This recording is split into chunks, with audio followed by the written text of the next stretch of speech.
All right, so we're going to talk about factoring by grouping. Okay, this is another method, and this works best if we are dealing with 4 terms in our polynomial. So we have 4 steps to factoring by grouping. The first thing we're going to do is draw a line down the middle. We're then going to factor out the GCF of the 2 groups of terms. So I should have 2 terms on the left and 2 terms on the right. Okay, we will write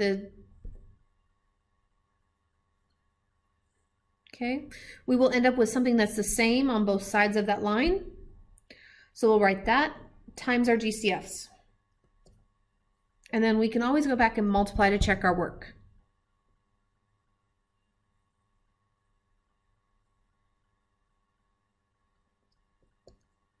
All right, so let's look at our first example here. Okay, so first thing we're going to do is draw a line down the middle. All right, so let's look at the left side, and we're going to find the greatest common factor between 4 and 8. Well, we have 1 and 4 for factors of 4 and 2 times 2. Okay, and that's all the factors we have there.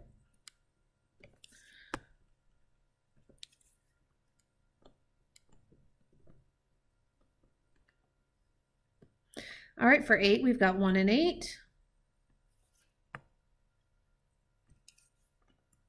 And 2 and 4. Well, 4 is my largest, so we're going to factor out of 4. Now notice both have an n. So remember when we're factoring a GCF out, we take the variable with the smallest exponent.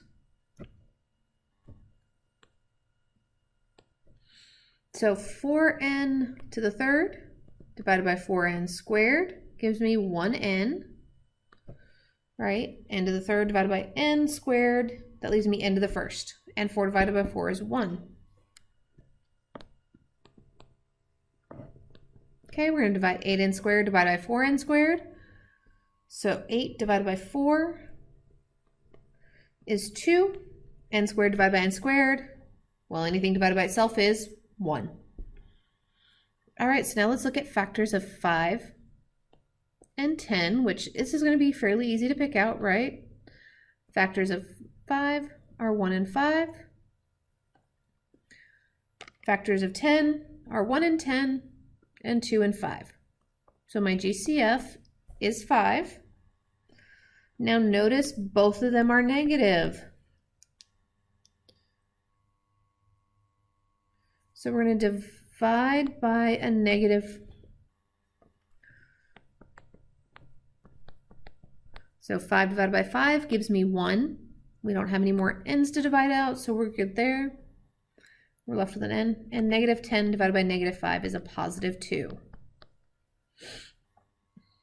So here's kind of where I was talking about. We end up with the same thing. Oops. So I'm going to write that. Oops, not.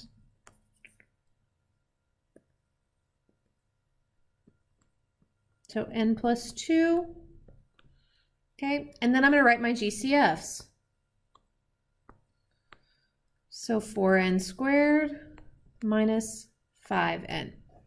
Now, honestly, it doesn't matter which order I write these in. I can write the 4n squared minus 5 first, because remember, with multiplication, the order doesn't matter. All right, let's go ahead and do another one.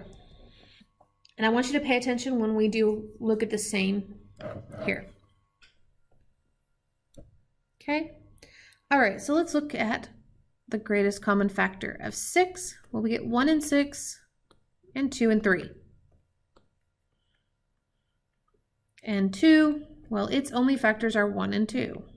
So my GCF for this is 2. And again, I have an x on both, so we take the smallest. So 6 divided by 2 gives me 3. X to the third divided by x squared gives me x minus 2x squared divided by 2x squared. Well, anything divided by itself is 1. All right, let's look at our factors for 12. and 4. 1 and 12. 2 and 6, and 3 and 4. On 4, we get 1 and 4, and 2 times 2. So my GCF is 4.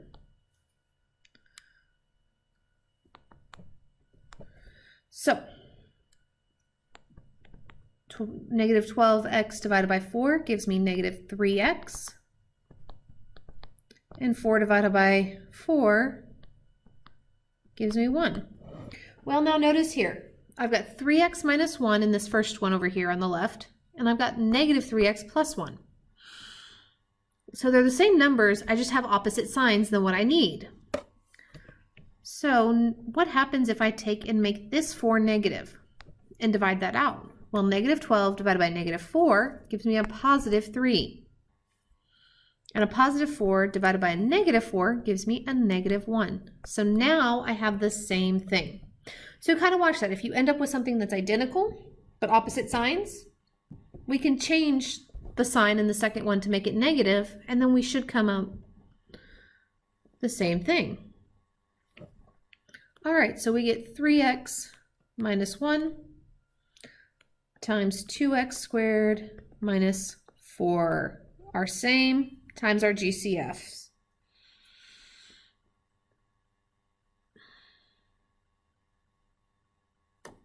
All right, we'll do one more of these. So again, whoops.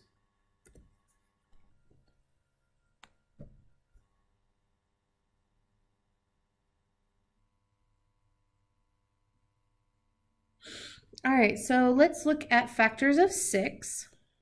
1 and 6.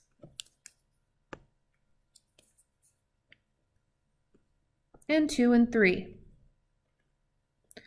Now 16. We've got 1 and 16, 2 and 8,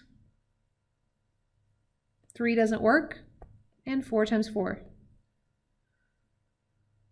So my greatest common factor here is 2. Now they both have an x, so pull out the smallest, which is x squared.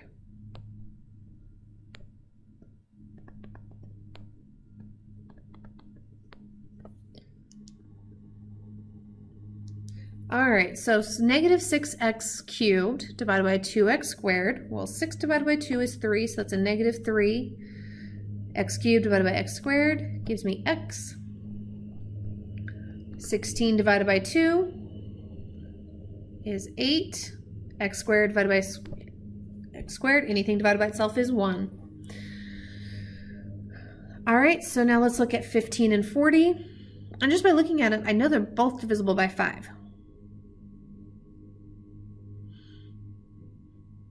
Okay, and 40 I don't believe is divisible by 15, so let's double check that though.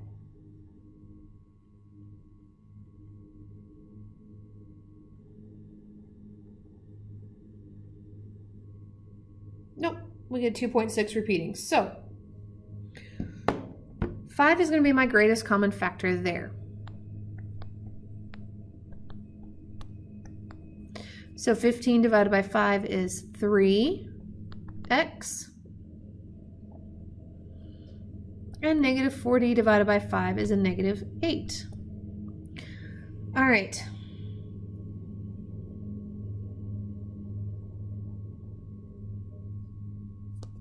So looking at this,